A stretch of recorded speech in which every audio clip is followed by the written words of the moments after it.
body of wisdom na ito na tinatawag na Ecclesiastes, which means the teacher. Verse 2, meaningless, meaningless, says the teacher. Utterly meaningless, everything is meaningless. A very misunderstood word in the Bible, this meaningless. What is the writer's theme? That nothing makes sense. It is what really might be used as equivalent of meaningless, or in other versions they say vanity, vanity. And later on we're going to deal more about what it means to have anything as meaningless. Verse 3, what does man gain from all his labor at which he toils under the sun? A very important question. Lahat ng tao may ginagawa. Merong magmamadali, merong mabagal, merong malaki ang ginagawa, merong maliit, pero lahat ng tao, meron siyang adhikain, meron siyang prinsipyo, meron siyang mga bagay that he dies and lives for.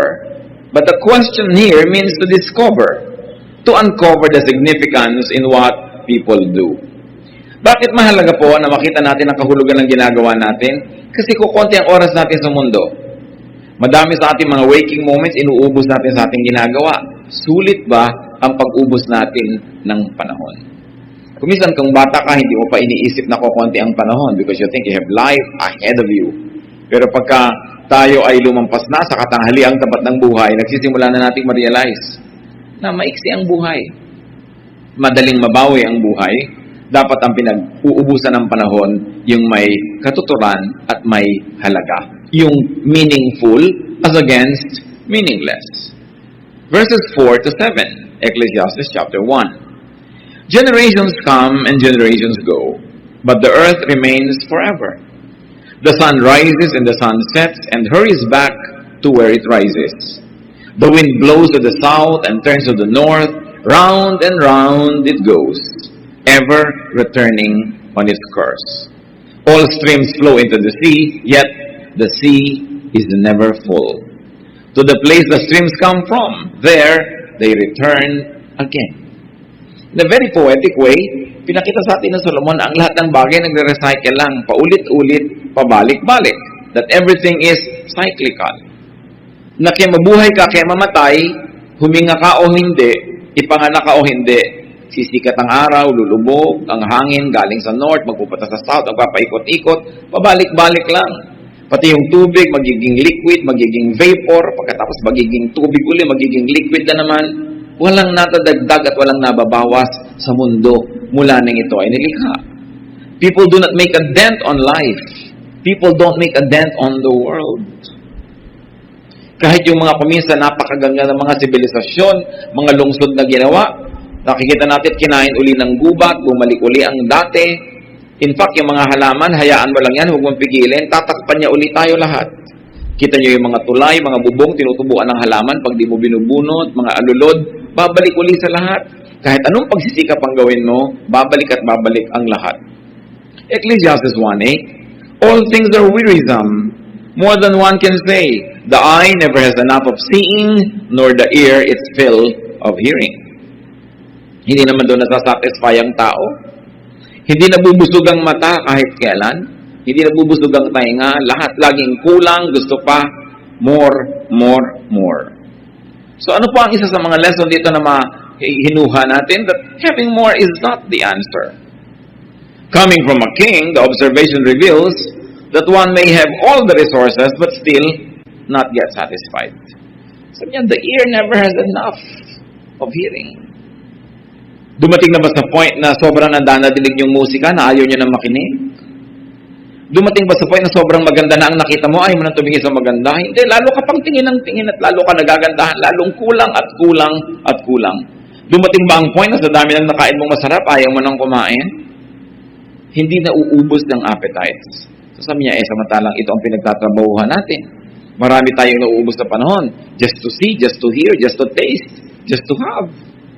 Verses 9 to 10. What has been will be again. What has been done will be done again. There is nothing new under the sun. Is there anything of which one can say, look, this is something new? It was here already, long ago. It was here before our time. So walang bago. Yung mga discoveries, kaya nga discovery yun, ibig sabihin, nandun lang yun, may takip, natanggal mo yung takip, nakita mo, na-discover mo. Pero nandun na. Even inventions, walang bago. Inventions are nothing but rearrangement of old rules and old formula. Nare-rearrange lang yan. Walang bago. Mula nung nilikha ng Diyos ang mundo. Isang major lesson there, brothers and sisters, don't waste your life trying to reinvent the wheel. Meron na. Makinabang tayo sa mga naipunda na ng iba, makatuto tayo sa body of knowledge of other people, learn from patterns, learn from cycles. That's why it's important na nakikinig sa matatanda. Marami na sila sigurong naaksaya ang oras at nung matanda na sila, nalaman nila kung alin yung aksayado, alin yung hindi. Itinuturo nila ngayon. So niya, papunta pa lang ako kayo, pabalik na ako, huwag na kayong pumunta, sayang lang ang biyahe nyo. Pero maraming bata ayaw makinig. You want to learn it on your own. So you will waste lots of time in committing mistakes. While many people who have gone before us and already committed mistakes, we can learn from. Dapat cumulative yung learning, natututo ka. Dapat ang tao mas marunong na kaysa sa previous generations. Sa dami ng karanasan ng tao, pero kadalasan hindi naman tayo nakikinig sa payo ng matatanda, sa payo ng mga may edad na. So, you will reinvent the wheel. Meron na pala. You will go through the same troubles that many people went through. And therefore, your time is wasted like their time was wasted. Ano man pinag-uubusan natin ng panahon para sumikat, makilala, matandaan, to leave a mark. Ecclesiastes 1:11, there is no remembrance of men of old. And even those who are yet to come will not be remembered by those who follow. Talaga, sandaling-sandali lang naman talaga tayong natatandaan. Anong halaga sa inyo ng photo album ng lola nyo, for instance? Liba na lang yung mga ilan-ilan ang hilig-hilig sa family heritage and history. So yung mga family album mo, mahalaga lang sa'yo, scrapbook, pati mga balutan ng chiclet na ibinigay sa'yo nung nanliligaw sa'yo nung nakadikit pa doon. Mahalaga lang sa'yo, pero pag matanda ka na, nababali, wala rin. O let's say, kinamatayan mong mahalaga pa ba sa anak mo yun? Siguro konti, kasi nanay o tatay ka niya, pero sa apo mo, tatapon na lang niya yun, anin niya yun, liba na lang ikaw si Jose Rizal. O liba na lang you're somebody so famous na magkakaroon ng katuturan yun. Pero kahit naman yung mga nagiging sikat, nagiging baliwala din ang mga bagay-bagay na mahalaga sa kanila. At kahit sa buhay natin mga kapatid, may mga bagay na ang halaga, tapos later on wala na. Yung mga collectors, they realize that. Some people spend half of their lives collecting things, and later on, pinaproblema nila, kanina kaya ako ito ipamana, wala na mainteresado. Kasi kung ano yung mahalaga sa iyo noon, hindi yung laging mahalaga. Don't waste your time to immortalize yourself. Wala yun. Kahit yung mga ating Cementerio del Norte, ang gaganda ng mga musilyo, ng mga pamilya, they think that they will be immortalized and remembered forever. Ngayon, tinitirhan na ng buhay yung mga libingan nila. So, yung mga iba, kinukuha na yung mga patay nila, nililipat sa iba dahil wala, nakakatakot na yung lugar na yan, hindi na siya in. Ganon din naman yung mga sphinxes at mga pyramids ng Egypt, that they thought they'd be there forever. Ang dami nila inilagay na wealth. Nung bumagsak ang imperyo nila, lagi tuloy hinuhukay yung mga libingan para makuha yung wealth. No, but it's forever. Pagka iniisip natin yung buhay natin, sayangin natin para lang magkamonumento ka, sumikat ka, maalala ka. Sayang kasi, baliwala rin. At ito yung mga pinag-uusapan ni Solomon. Yung mga meaningless things. Para yung buhay natin, maitalaga natin kung ano yung meaningful. Para kung tayo babawian na ng buhay, wala tayong pagsisihan na nasayang ang ating panahon. Ecclesiastes 1:12-14. I, the teacher, was king over Israel in Jerusalem. I devoted myself to study and to explore by wisdom all that is done under heaven. What a heavy burden God has laid on men. I have seen all things that are done under the sun. All of them are meaningless, a chasing after the wind. Sabi niya, ako, king, lahat ng gusto kong gawin, nagawa ko, na-afford ko, lahat ng gusto kong project, lahat ng gusto kong pag-aralan, napag-aralan ko, ang gusto kong i-research, na-research ko, ang dami kong ginawa. Sinuri ko lahat yung mga bagay na yan. You know why Solomon could do that? Because his reign was very peaceful. He inherited a very powerful, united, and peaceful kingdom. Yung ipinundar ng tatay niya na si David, whose life was spent mostly in war, magulo, siya ang nakinabang. Tahimik na tahimik ang buhay niya, marami siyang pwedeng pag-aralan. At hiningi niya sa Diyos, bigyan siya ng wisdom, binigyan siya. Ang yaman-yaman niya, Ang mga tao nagpupunta sa kanya para makinig sa kanyang katuruan. Pag may nababalitaan siyang marunong, ipinasusundo niya, ano ba yung runong mo? Ikwento mo sa akin. Dami-dami niyang alam. Pero sabi niya, alam niyo, ang nalaman ko lang, wala naman talagang dapat malaman. Wala naman talagang ganung kahalaga para pag-ubusan mo ng panahon na alamin. Wisdom could not help much in understanding life. That understanding life is like controlling the wind. It is impossible. At ito yung buong konteksto ng meaningless at chasing after the wind. Ang hangin daw ba ay nahahabol? At kung sakali mong abutan, kaya mo ba itong ikulong sa iyong mga bisig? Kaya mo bang yakapin? Kaya mo bang ilagay sa kahon? Kaya mo bang ilagay sa bulsa ang hangin? Kaya mong talian? Hindi. So niya, yun ang paghahanap ng kahulugan ng buhay. Parang paghahanap at paghabol at pagkulong sa hangin. It is meaningless. Hindi ibig sabihin walang halaga, kundi walang katuturang gawin yan. Na sobra mong isipin ang lahat, sobra mong pakalimi-limiin, sobra mong bigyan ng logic, i-philosophize ang buhay, hindi mo kayang gawin yon. Walang nakakaunawa niyan. Sabi, tinangka ko yan, I had all the time, I had all the money, I had all the power. Ang sabi ko lang sa iyo, meaningless. Bakit daw? Ecclesiastes 1:15, what is twisted cannot be straightened. What is lacking cannot be counted. Kahit pagano kakarunong, sabi ganun, yung liko, hindi mo maituwid-tuwid. Yun yung, ang dami-dami mga doktor, marunong sila na masamang manigarilyo, pero naninigarilyo. Pero marunong, di ba? Maraming mga, alam nila yung theory, pero hindi naman nila magsunod-sunod. Alam nila. At dahil alam nila, lalo lang lumalala ang kanilang discontentment, dahil walang magawa yung alam nila. Halimbawa, ikay doktor, alam na alam mo ang mga problema ng katawan ng tao, pero hindi mo pa rin maggamot. Sarili mong nanay, sarili mong anak, sarili mo rin. Namamatay ka sa sakit. Sa kabila ng dami mo ring alam. So, ang ibig sabihin ba niyan, huwag na lang tayong mag-aral? Hindi naman yun ang tinutukoy ni Solomon. Hold on. But Solomon is really suggesting accept the unchangeable. Kahit gaano mo kaalam ang tama at dapat, maraming dapat na hindi nangyayari. So, kung mamamatay ka, magpapakamatay ka at papatay dahil sa mga dapat na mangyari, ay ganon, mauubos ang buhay mo. Maraming dapat na hindi talaga nangyayari. So, sabi ganon, what is lacking cannot be counted.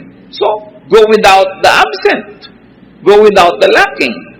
Kahit kailan meron kang event, may absent. Pagka yung absent ang lagi mong inisip, hindi mo mapapansin yung present. Lulungkot ka na naman. Sabi ganun, yung wala. Yung nandyan. What is Solomon trying to teach us? Huwag kang makipagtunggali sa takbo ng panahon. Wala siya, di wala. Pag nandyan, di nandyan. Pag nagawa mo na ang pwede mong gawin para nandyan siya, wala pa rin. Go on with life. Sabi niya, what is lacking cannot be counted. What is twisted cannot be straightened. Twisted here doesn't mean negatively, ha? And straightened doesn't mean positively. Ang ibig sabihin lang, may mga bagay na tinatanggap na lang. Maraming mga magulang nagtatakwil ng anak dahil hindi matanggap yung anak kung ano man yung anak niya. Maraming mga anak lumalaya sa magulang kasi hindi niya matanggap yung magulang niya. Pinipilit niya yung magulang niya maging kung ano ang konsepto niya, kung ano dapat ang magulang. May mga magulang naman, gusto ang anak dapat ganito, anak dapat ganito ka, pero hindi ganon. Sabi ganon, twisted yan, hindi mo yan may tutuwid. Tanggapin mo siyang twisted. I don't mean moral and immoral. I mean, there are things you simply cannot change. At lang lalo kung yun ay nasa buhay pamilya, makakapagpalit ba tayo ng tatay at nanay? Makakapagpalit ba tayo ng kapareha sa buhay ng ganon-ganon lang? Makakapagpalit tayo ng anak, kapatid? Hindi. So, tinatanggap ang mga bagay na hindi mabago ayon sa iyong panlasa. Para hindi lagi kayo nagtutunggali at hindi laging may struggle sa inyong buhay. Ecclesiastes 1:16-18, I thought to myself, look, I have grown in increase in wisdom more than anyone who has ruled over Jerusalem before me. I have experienced much of wisdom and knowledge. Then I applied myself to the understanding of wisdom and also of madness and folly. But I learned that this too is a chasing after the wind. For with much wisdom comes much sorrow. The more knowledge, the more grief. Sabi ko noon, wala namang naging mas marunong na hari dito kaysa sa akin. Talagang ako na ang pinakamarunong. Nalaman ko ang hindi naabot ng iba. Nalaman ko ang pinangarap lamang na alamin ng iba. So, sinubukan ko mga karunungan, sinubukan ko rin ang makahangalan. Sabi niya, baka doon nandun ang kahulugan ng buhay. Sabi niya, pero alam nyo, yung paghanap ng kahulugan ng buhay na ito, para lang paghahabol sa hangin. Sabi ganon, it is meaningless. Hindi mo pa rin siya maintindihan. Sabi, ito pa, habang rumurunong ka, lumulungkot ka lang. Habang dumadami ang alam mo, mas napapasok ka lang ng kalungkutan sa buhay. No? So, ang ibig sabihin ba nun, huwag lang tayong marunong, hintayin muna natin kung ano sasabihin niya later. So, the teacher noted that understanding life was hard to do. That understanding life was as senseless as chasing the wind. Hindi natin lubos na unawaan ang buhay. Kung minsan, sunod-sunod ang dagok ng buhay, namatay ang kapatid, namatay ang nanay, namatay ang ganon, nagsara ang negosyo, nasunugan ng bahay, sunod-sunod. Tapos sasabihin sa'yo nung namatayan, bakit? Hindi ko alam. Hindi natin alam. Mabait naman ako, nag-church naman ako. Walang kinalaman yun doon. Hindi lahat may paliwanag. Hindi lahat logical and sensible the way we think of logic and sensibility. May mga bagay na, ayun talaga, nandun, kahit mo biyakin ang ulo mo, hindi mo siya mauunawaan kung bakit ganun. Bakit pinalaki ko na ng mga anak ko ng ganito? Ba't nagkaganon? Hindi mo kayang lutasin yung iba. Meron tayong mauunawaan, pero may hangganan yung kaya nating unawain. Sabi ni Solomon, pinag-isipan ko na yan, huwag na kayo magsayang ng panahon. Makinig na lang kayo sa itinuturo ko sa inyo. We cannot understand life to the point of controlling it. Hindi niya minamasama na unawain ang buhay, pag-aralan ng buhay. Pero para mo unawain ang buhay, nang sa ganon, makontrol mo ang outcome nito. Sabi niya, that is a chasing after the wind. It cannot happen. You can never know the mysteries of life enough that you can master its direction and its outcome. Willing ka na gawin ang kaya mong gawin, tapos tanggapin mo kung ano ang magiging bunga nito, plus bunga ng iba't iba pa mga elemento na beyond your control. The teacher noted that more knowledge leads to more pain, or more exposure to pain, to suffering, or for capacity for both pain and suffering. Talaga, malaking burden na maging marunong. Mahirap. Lalo responsable ka. Pagka nga responsable ka, matutulog ka lang sa isang hotel, hinahanap mo pa yung fire escape, nasa may fire escape nito. Yung mga irresponsable, tulog na lang eh. Bukas, pareho din naman kayo nagising, ikaw pa itong nabawasan ng tulog. Yung mga sobrang responsable, nakasaksak pa ba ang plancha, babangon pa yan, bubunutin yan. Yung mga iba, they don't even care. Napakarami mga tao, ang sarap-sarap ng buhay dahil mangmang. Dahil tamad, dahil hindi nag-iisip. Yung iba, inaalala, paano kaya ang enrollment ng anak ko next year? Hindi na mapagkatulog. Yung iba doon, bukas na enrollment, ngayon pa lang talaga naghahanap, ngayon pa gagawa ng paraan, at nagtatabaan pa nga. Sabi ko, alam niyo, sobrang nag-iisip, sobrang responsible, hindi naman ibig sabihin, mas magiging maayos ang buhay niyo eh. Hindi naman ibig sabihin, mas sasaya kayo. No? Pero sinasabi rin ni Solomon, to be foolish and to be wise, pareho lang yan, pareho lang kayo mamamatay. Pero mas mabuti na rin wise. Sabi niya, Ecclesiastes 2, 1-3. I thought in my heart, come now, I will test you with pleasure to find out what is good. But that also proved to be meaningless.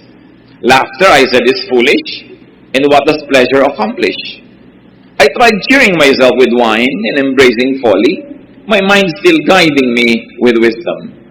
I wanted to see what was worthwhile for men to do under heaven during the few days of their lives. Sabi niya, nung nagpakarunong-runong ako, lumungkot ako. Isipin niyo kung aalamin niyo lahat ang nagdurusa, ilan ang may sakit, sinong mga iniwan ni ganito, sinong mga ulila, nilungkot talaga kayo.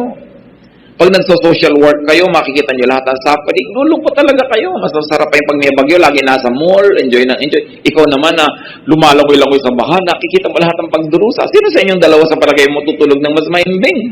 No? Sabi niya, pero mas mainam pa rin yung wise, mas mainam pa rin yung godly. Sabi ni Solomon, pero dahil lumulungkot ako at yung dumadaming nalalaman ko, sinubo ko naman, sabi gano'n, na magsaya, maglasing, magpakasarap sa buhay, Sabi ko noon. Pero tatandaan nyo, may wisdom still guiding me. Hindi naman ako todong nagwala. Sabi niya gano'n. Pero tinikman ko, sinubukan ko lahat pati mga kahangalan ng mga tao. Hindi ako sang-ayon kung ba't gano'n sila mamuhay. Baka may alam silang hindi ko alam. Baka may ligaya silang hindi ko maranas sa maiksing buhay na ito. So aalamin ko, sabi niya. In search of meaning, in search of the best way to live or the maximum benefit in life, the teacher tried fun and enjoyment and wine. What was his conclusion? He realized that laughing and having fun doesn't do much good. Yung wala rin eh. Yung tawa ng tawa, bukas walang pera. Yung sobra ding saya, laging masaya, biglang bukas malungkot. Napapansin nyo ba yun? Yung pag sobrang saya ka, biglang may kasunod na lungkot. Sabi niya, nagbabalance din kasi yung buhay eh. Kung sobra kang lungkot, sumasaya ka naman. Kung sobra kang saya, lumulungkot ka, nagbabalance lahat. Kaya sabi ko, kahit sa kamalagay, pareho lang yan. So, wala pala sa pagsasaya. So, gumawa siya ng ibang paraan. Verses 4 to 6. I undertook great projects. I built houses for myself and planted vineyards. I made gardens and parks and planted all kinds of fruit trees in them. I made reservoirs to water groves of flourishing trees. So, nag-green revolution siya. Nagtanim siya, nag-backyard farming, naggawa ng mga irigasyon para sa ikabubuti ng mga tao. Sa kakahanap niya ng kahulugan ng buhay. At marami rin sa atin gumagano, nagkakawang gawa. Hindi dahil ang yaman-yaman. Kasi naghahanap ka rin kung saan ilalagay yung sarili mo. Saan ka nga ba sasaya? Verse 8, sabi niya, hindi ko pa rin nakita noon. I amassed silver and gold for myself and the treasure of kings and provinces. I acquired men and women singers and a harem as well. The delights of a man's heart. Sabi, okay, aside from my very, very fruitful agricultural projects, nag-ipon din ako ng maraming kayamanan. Marami akong kinita. Many kings come to me and pay their dues to me just to hear me talk. Ganun kasi karunong si Solomon. Ganun, kumuha ko ng mga singers. Kantahan naman. Walang katapos ang mga singers dyan. At may harem, alam niya naman, libo-libo ang kanyang asawa. Diba? Daan-daan ang kanyang mga pinakasalan. But of course, it was a political move also of a very wise king, to consolidate his empire through intermarriages. Sabi niya, I did all the delights of a man's heart. Ginawa ko rin yan. Verse 10, I denied myself nothing my eyes desired. I refused my heart no pleasure. My heart took delight in all my work, and this was my reward for all my labor. Sabi, lahat ng nagustuhan ko, kinuha ko. Lahat ng naisipan ko, ginawa ko. Lahat ng iniisip kong masarap, dinanas ko. Verse 11, yet, when I surveyed all that my hands had done, and what I had toiled to achieve, everything was meaningless. A chasing after the wind. Nothing was gained under the sun. Sabi, wala ako naidagdag sa mundo. Dumami nga ang mga babae dito sa palasyo ko na konti naman doon sa pinanggalingan. Pareho lang. Sabi gano'n. Nagtanim ako dito pero hindi doon tumubo dito. So, nandito rin. Pero wala naman talaga nadagdag sa planeta. Wala naman talaga tayong naidadagdag sa planeta. Subukan niyong bumili ng mga halaman sa Bulacan Garden. Na puno ng halaman yung bahay niyo pero naubusan naman sila. Lumipat lang. Nagpapalipat-lipat lang. Wala tayong naidadagdag. Magpapatayo ka ng bahay pero may mga batong tinibag kung saan. Buhangin kinuha ko sa ang ilog. Napunta lang sa lugar mo. Pero wala naman. Nagpalipat-lipat lang. So the teacher tried and enjoyed great and productive and fruitful projects. It was beneficial to others as well. He tried construction, agriculture, irrigation, ownership, acquisition of slaves and laborers, even animals. He tried entertainment and romance, fame and wisdom, boundless freedom, even enjoyment of what he did. His finding, everything was simply not worth the trouble. Chasing after the wind. When you try to shepherd the wind, you cannot do that. Sabi niya, ito ang napapala ko sa paghahanap ng lahat ng logic at kahulugan. Alam niyo po, mas mainam pa kuminsan yung walang-wala ka pero umaasam ka. Kesa nasa iyo ng lahat, kasi hindi ka masaya at hindi mo na malaman kung ano pang aasamin mo. Mas nakakalito yun. Yung walang-wala ka, alam mo yung gusto mo. Isang tuwang-tuwa ako sa mga wage earners. Kapag nagka-1,000 lang ako, alam na alam niya kung anong gagawin niya. Pag nagka-5,000 ako, alam na alam ko kung anong gagawin ko. Yung nagkaroon ng konting bonus, wow, kain na sila sa kung saang restaurant ng pamilya niya. Nagkaroon lang ng 2-day holiday, alam na alam nila, pupunta sila kung saan. Pero yung ang dami-daming pera who can go anywhere, saan nga ba tayo pupunta? Ano bang gagawin natin? Ano bang bibili natin? Ewan ko kung marami na sa inyo nakakaranas sa ganung level na sa dami, hindi nyo malaman ang gagawin. Pero kung nararanasan nyo yan, alam nyo ang tinutukoy ko. Mas mahirap yung meron kang resources at hindi mo alam kung anong gagawin mo kaysa sa wala, tas alam na alam mo. At least may goal ka. May hinahangad ka, may inaasam ka. So, litong-lito na yung Solomon. At siguro kayo rin. Ano nga bang mapapala natin dito sa Ecclesiastes na to? Chapter 2, verses 12 to 17. Then I turned my thoughts to consider wisdom and also madness and folly. I saw that wisdom is better than folly, just as light is better than darkness. Kita niyo na yung sinasabi niya, huwag pa rin tayong pumili ng foolishness. Yung mas mainam pa rin, kahit pareho lang yan. Iba pa rin yung wise. Iba pa rin yung nasa panig ka ng katuwiran. Verse 14, the wise man has eyes in his head, while the fool walks in the darkness. But I came to realize that the same fate overtakes them both. Then I thought in my heart, the fate of the fool will overtake me also. What then do I gain by being wise? I said in my heart, this too is meaningless. For the wise man, like the fool, will not be long remembered. In days to come, both will be forgotten. Like the fool, the wise man too must die. So I hated life, because the work that is done under the sun was grievous to me. All of it is meaningless, a chasing after the wind. So niya, alam nyo, mas mainam yung matalino ka kaysa hindi ka matalino. Righteous ka kaysa unrighteous ka. Pero ito sabihin ko sa inyo, matalino ka matindi, righteous ka man, pareho lang kayo mamamatay. Sabi niya. Kaya ito naman, konsolasyon nung hindi masyadong matatalino. Ay, mamamatay ka rin. Sabi niya dun sa matalino. Sabi niya dun sa mayaman, mamamatay ka rin. No? Nakakaroon siya ng konsolasyon. Pero yun namang mayaman na, sabi niya, anong napala ko? Ano napala ko sa pagpakatalino? Pareho lang kaming mamamatay nung hangal na yan na naglalakad sa labas. Di ba?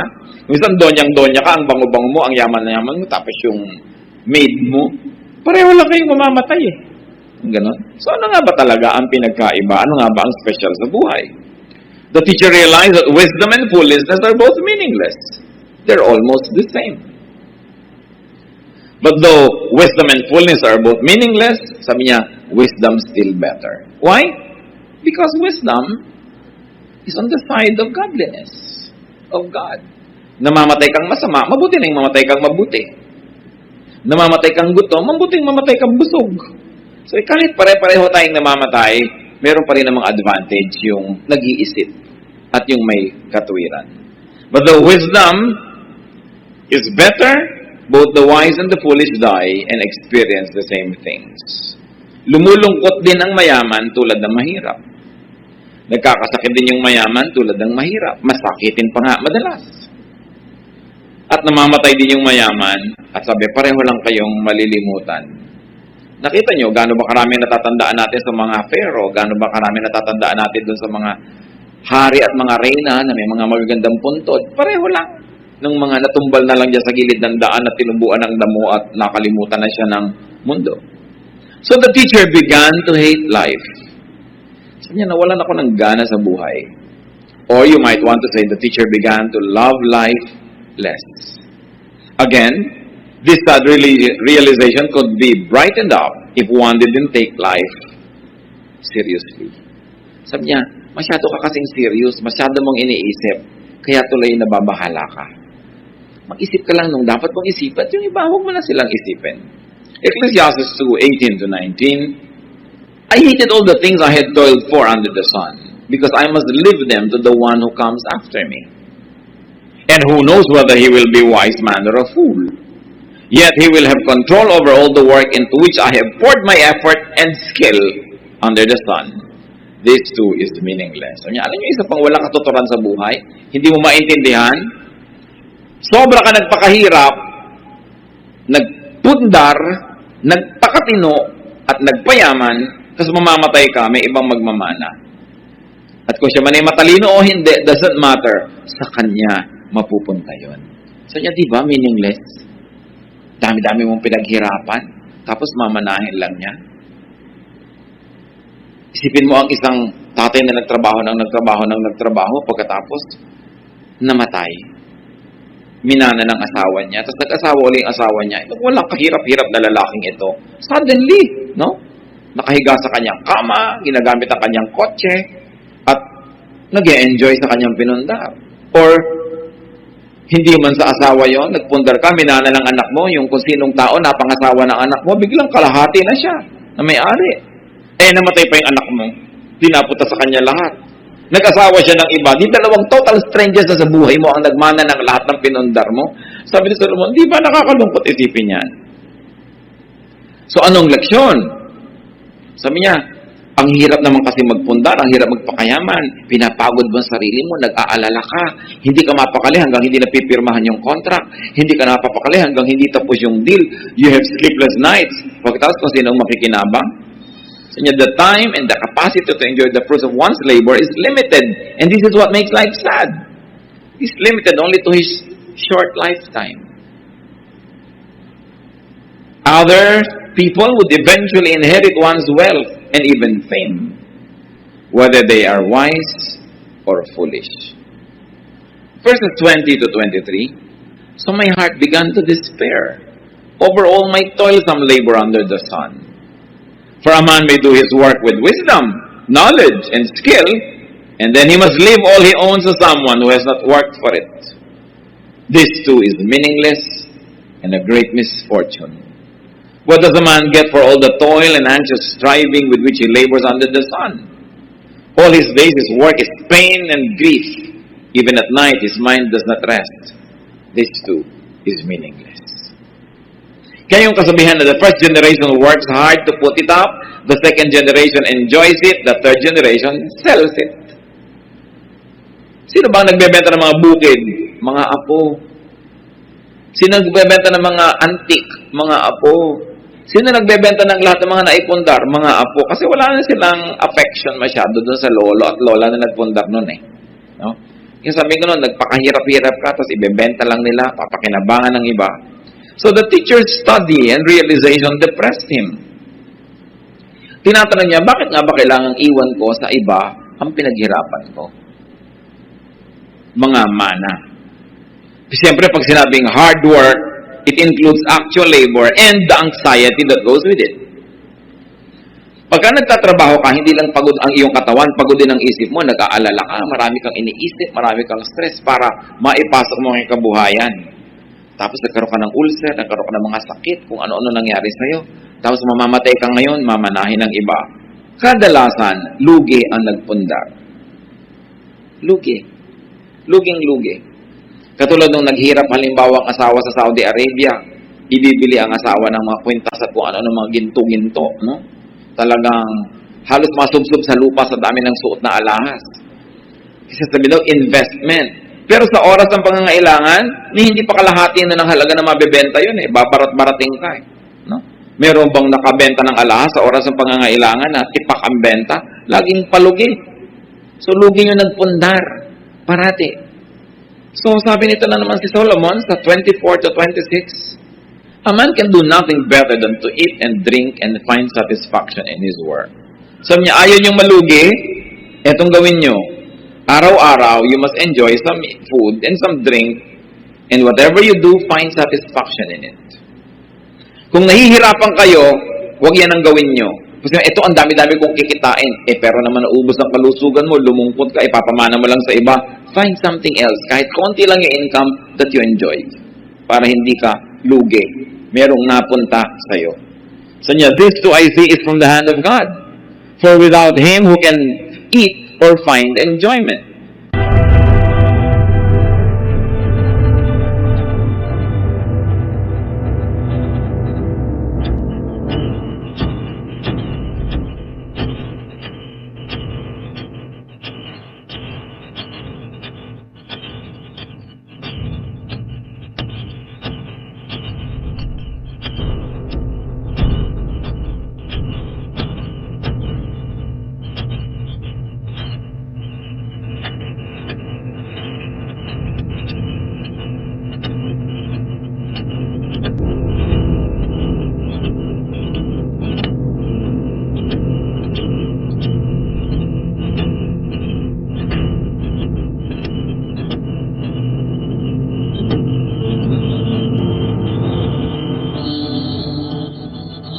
To the man who pleases him, God gives wisdom, knowledge, and happiness. But to the sinner, he gives a task of gathering and storing up wealth to hand it over to the one who pleases God. This too is meaningless. A chasing after the wind. Sabi, isa pa tong hiwaga, hindi mo maintindihan. Merong mga taong bigla-bigla na lang silang dinadapuan ng kayamanan at mga magagandang kapalaran. Meron namang hirap na hirap, pero wala pa rin mangyari sa buhay nila. Hindi ko man naghihirap kami mangyayari. Hindi ka naghihirap, walang mangyayari. So yung gano'n, hindi mo maintindihan ng formula. Pero para na lang kayo wag malugi, wag niyong kakalimutan to enjoy the little things in life. To eat, to drink, and to find satisfaction in your work. Mahirap gawin yan, lalo yung mga hirap na hirap magpundar, hindi na makakain halos yan, sumasala sa oras, hindi na makakalasap ng ginhawa. Nakikita nyo halimbawa, kahit yung mga first generation, mga traders yan sa Binondo, hirap na hirap talaga ang sisipag. Doon lang sila nakatira sa entresuelo, doon sa ibabaw lang ng tindahan nila. Doon na umiikot ang buong mundo nila. Pero after 20, 30 years, biglang lilipat sila sa Dasmariñas Village. No? Pagkatapos, sinong sobrang nag-enjoy no na? Mga anak, mga manugang, at mamaya mga apo na. Usually, yung first generation, konting-konti ang na-enjoy. So, itong tinutukoy ni Solomon. Sabi gano'n, dapat kung nagtatrabaho ka, nagpupundar ka, huwag mong kakalimutan yung sarili mo, mag-enjoy ka rin. At symbol lang yung eat, drink, and find satisfaction.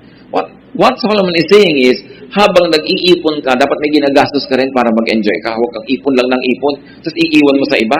Asa matuloy ng loob mo pag namamatay, nilalagot na yung leeg mo, ayaw ko pa mamatay. Kasi hindi mo pa na-enjoy. Sabi, kailangan mag-enjoy ka. Kahit na konti lang yung nasi-save mo, malay mo kung gano'ng kahaba ang magiging buhay mo, sinave mo lahat. Kaya kumisa nga, sa laki ng savings mo, kaya tinutulak ka na sa bangin ng mga tagapagmana, nang madali-dali ang pagmana nila. Sabi, don't forget yourself. Kumisan isipin na iba, godly ba ang teaching na yan? Kasi laging gino-glorify ng religion, magdusa ka para sa iba, magdusa ka. That's why Solomon is there to give balance, sometimes to our very imbalanced sense of religiosity. Hindi ka nilikha ng Diyos para isakripisyo ka lang para sa iba. Bagamat, maraming magagandang sakripisyong nakakabuti sa iba, pero kailangan minamahal mo din ang iyong sarili. Ano sabi ng Panginoong Jesus? Love others as you love yourself.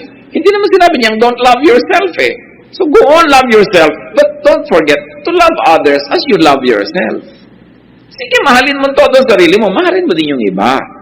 Pero hindi yan sasabihin, huwag mong mamahalin ang sarili mo at iba na lang mahalin mo. Kahit kailan walang ganun turo. Tinuturo lang yun minsan ng mga relihiyoso dahil sobrang nga natin ginaglamorize ang paghihirap eh. Sobrang natin pinupuri yung nagdurusa. Pero walang ganun sa Bible. At pag nakinig tayo kay Solomon, sabi niya, enjoy every day. Consume what you produce. Save a little for tomorrow. Sabi pa nga ni Jesus let tomorrow worry for itself. Sabi niya, let the day's own trouble be sufficient for the day. Tomorrow will take care of itself. Mas extreme pa nga si Jesus tungkol dyan Sabi niya, nandun pa rin ang Diyos bukas. Magtatrabaho ka ulit, magkakaroon ka na naman. Pero hindi naman masama mag-ipon ng konti, pero wag yung wala ka nang na-enjoy ngayon, inipon mo na lang lahat. Because that is not the way to live. And since you can no longer enjoy the fruits of your work beyond earthly life, what should you do? Enjoy them now. At present, live in the present. Ang daming magulang ang pagdurusa, mapag-aral lang ang anak. No? Hindi na kumakain na masarap. Mga magulang sa probinsya, buong semestre, nagdidildil sa asin. Uuwi ang anak pag semestral break, kukunin lahat yung inipon nila. Tapos text and text. Gusto pa ang mga cellphone, mga mahal. Tapos gimmick ng gimmick ang pagdurusa ng mga magulang. Pwede mong gawin yan. Pero kung talagang sobrang hirap nyo, di mag-working student siya, bakit mong gagawin siyang prinsipe at prinsesa? Tapos kayo, wala nang ginawa kundi tiisin ang buhay nyo. Diba? Na wala na kayo nakaing masarap. Pagkatapos biglang nag-asawa, nalimutan ka na. Para wala kang regret sa buhay. Kasi pag inilagay mo lahat yung, ilalagay ko lahat sa kanya, total, mamahalin niya ako. Paano kung di kami nahal? Habang buhay ngayon, pagdurusa at pagsisisi ang laman ng puso mo, sama ng loob. Kaya sabi ko, meron ka, meron din ako. O meron ka, meron din ako. We've got to learn to love ourselves also. Why? Because life is a gift from God to be enjoyed. It is not a ministry to suffer from. While, yes, there are worthwhile ministers in life, but you were not created by God just for ministry. You were created by God because God loves you and God likes you to have fun, to to enjoy life. At the same time, to do good. Balance. Hindi one way. Because you can never carry your treasures to the grave. Enjoy the simple, affordable, and available pleasures of both consumption and production. And this is where Solomon is very profound. Iniisip ng marami ang enjoyment sa consumption lang. Di bali, magtrabaho tayo na magtrabaho, mahirapan tayo na mahirapan. Sa weekend naman, may day off tayo at mag-enjoy tayo. Hindi yan ang tinuturo ni Solomon. Ang tinuturo niya, paski yung Monday to Friday na nagtatrabaho ka, dapat enjoyin mo yan. Kasi, yung Monday to Friday last week, hindi na babalik ever. Kahit mag-enjoy ka sa Saturday and Sunday, yung Monday to Friday mo na hindi ka enjoy, nalugi ka na rin. Paano natin gagawin yon? Unang-una, sa abot ng ating makakaya, do work that you enjoy. And of course, if you are being paid to do something you enjoy, you're actually playing. You're not working. So dapat tayo, habang lalo na yung maaga pa lang, nagsisimula ng karir, ibagay nyo sa inyong mga taste ang gagawin yung trabaho. Kahit merong mas malaki ang kita pero hindi kayo enjoy, doon na lang kayo sa moderate ang kita or less pero enjoy kayo. Kasi bawat oras na nandun kayo, meron kayo enjoyment. Kesa puro kayo pagtitiis at pagdurusa. At kung kaya nyong kumawala sa mga ginagawa nyo ngayon na hindi kayo enjoy, then kumawala kayo. Sa bahay halimbawa, na hati-hati ang trabaho, ayaw na ayaw mong maglaba, pero enjoy ka mamalansya, makidil ka sa isang kapatid mo, o ikaw maglalaba, ako mamalansya. Para pareho kayong enjoy, kasi gusto na niyang nilalaro-laro yung mga bula-bula, saya-saya niya pag naglalabas siya. No? So, hanapin mo yung gusto mo at yan ang gawin mo. Sinasabi ni Solomon, huwag lang yung nagdurusa ka lang dyan. Because work must be enjoyed as an end in itself. Hindi lang siya means to earn. Kailangan means din siya to be happy and to find satisfaction. Kaya sabi niya, find satisfaction in what you do. Enjoy your consumption and even your production. Solomon is saying, whatever it is that you face, enjoy the moment. Hindi na yan babalik. Sayang pag hindi mo na-enjoy. Such enjoyments are God-given and God's gift to His people. To find meaning in life, let me be emphatic, as Solomon was emphatic, enjoy your work. The process, the environment, the workmates, the benefits, the challenges, and the fruits. Lahat yon, the whole work. Find ways to enjoy. If what you do is not naturally enjoyable, find ways to enjoy it. One of the marks of intelligence is that you are able to manipulate your environment for your benefit. So find ways to enjoy. Since one's gain at work must be left behind to people who didn't work for them, then better enjoy it to the max. Every day, every moment. Better yet, dahil hindi nyo naman may enjoy pag nasa kabilang buhay na kayo, hindi nyo na makokontrol ang inyong kayamanan kung meron man, share it with the people who labor with you. Kuminsan nakakalungkot, merong mga may-ari ng kumpanya, pabrika, whatever, business, ang kukuripot sa kanyang mga empleyado na nagasgas na ang lahat ng bahagi ng katawan katatrabaho, no, para kumita yung buo niyang machinery. Ang liit-liit magpasweldo, ang kuripot sa benefit. Tapos kung magbigay sa apo, na wala namang kahirap-hirap, ang laki-laki. Ang inipon para sa mga tagapagmana, ang laki-laki. That is unjust. While you have power over the wealth or the resources that you make, be generous to those who help you make them. Kaya habang maaga, mag-share. At kung kayo maraming kayamanan, huwag nyo nang antayin na yung mga tagapagmana ang mag-decide kung paano yung hahatiin. Hatiin nyo na legally. Habang malino pang inyong isip at kaya nyo pang pumirma, napakaraming bangkay na pag tiningnan mo, bakit para siyang bumoto? May tinta sa thumb. Aba, may matinong kamag-anak na habang naghihingalo siya, nagpatatak na ng mga kung ano-anong mga deed of sale. By the way, alam nyo ba na mahahalata mo pag patay na yung nagtatak? Iba ang tatak ng patay na at buhay. Malalaman mo yon. Kung nanghihina ka na, may kumukuha na ng kamay mo, nilalagyan na ng tinta, wala ka nang magawa. So, kailangan gawin mo yun habang kaya mo pa. Alam nyo po yung mga gulo-gulo ng pamilya because of the mga will, no? Magsulat lang kayo ng isang page. Ito ang aking last will and testament. Ganito gusto kong mangyari dyan. Tapos pirmahan nyo. That is binding. Kahit walang abogado, binding yon. Basta mapatunayan, authentic ang inyong pirma. Kung napapirma nyo pa ang dalawang witnesses, lalong mas binding. Dinaan nyo pa sa abogado, mas binding pa. Pero huwag kayong mag-iiwan ng gulo. Kasi kadalasan, ang gulo-gulo nyo mga hatian na yan dapat ayos. Granting na may hahatiin, at may paghahatian. Ngayon kung utang, mas mahirap naman yan, utang pang iniwan ninyo. Profit sharing is important. So, increase na natin, bigyan ng benefit, bonuses sa mga workers. Huwag lang ipamana sa apo. Bulag na pag-ibig dahil lang apo mo o anak mo, dun mo na ilalagay, hindi mo naman katulong sa paggawa ng kabuhayan na yon. Dapat mas bukas ang iyong puso doon sa mga katuwang mo, kahit pa nga mo sinusweldohan ang mga yon. Ano pa pag ginawa mo yon, it will give you more return in terms of gratitude and affection, goodwill, inner satisfaction, and definitely God's pleasure. Because God wants us to be good to our workers and to our laborers. At nakakatiyak ka, marami makikipaglibing sa'yo pag ginawa mo yung ganong kabutihan. Therefore, do not fret about who inherits it. Hindi naman talaga natin makokontrol. Huwag nyo nalang sobrang damihan. Produce and enjoy in your time, then let go when it's time to go. Dahil nagawa mo na at ayos ang iyong sambahayan. Isa sigurong lesson dito mga kapatid, do not produce too much money. And let me emphasize this other half of my sentence, at the expense of your peace and enjoyment. Huwag kang sobrang mag-produce, ikaw na ito yung nagka-ulcer-ulcer, nagka-gulo-gulo, nagka-lubog-lubog, nahirapan. Make it easy on yourself. Make and get only what you need for a lifetime. For your time, or even for a day. And if things seem meaningless, find their meaning and give them meaning. Pag lagi mong hinahanap kung anong kahulugan ng buhay, hindi mo naman makita, di ikaw ang umimbento ng kahulugan. Ano ba ang kahulugan ng buhay na gusto mo? Ano ba ang magandang kahulugan ng buhay na hindi naman sasalungat sa nakasulat na salita ng Diyos? Di, imbentohin mo ang kahulugan mo. Ano ba ang kahulugan sa'yo? Masayang buhay sa'yo?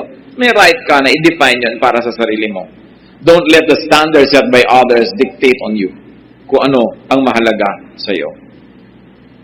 If the wind could really be shepherded or controlled, then Solomon would have found the answer. He never found the answer because the wind could not be controlled. But you can still enjoy the wind.